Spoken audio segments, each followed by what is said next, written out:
For nearly 2,000 years, an entire civilization had been speaking, and no one could hear a single word.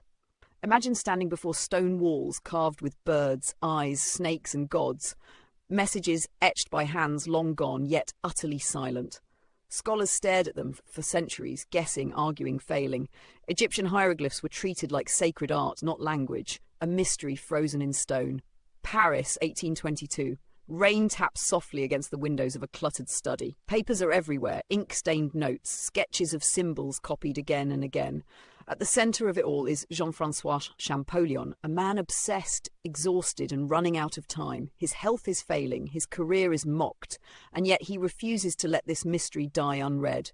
Everyone before him had tried brute force, treating hieroglyphs as pure symbols, mystical ideas, divine pictures. But Champollion notices something small, almost laughably small. A tiny oval shape repeated across the Rosetta Stone, a cartouche.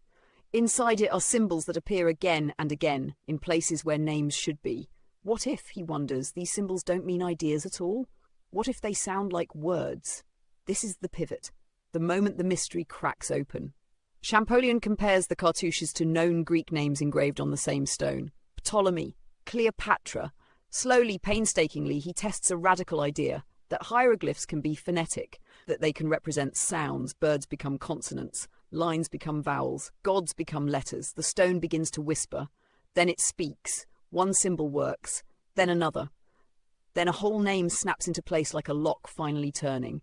Champollion leaps from his desk, runs to his brother and collapses, overcome by the realization that the language of ancient Egypt has just come back to life.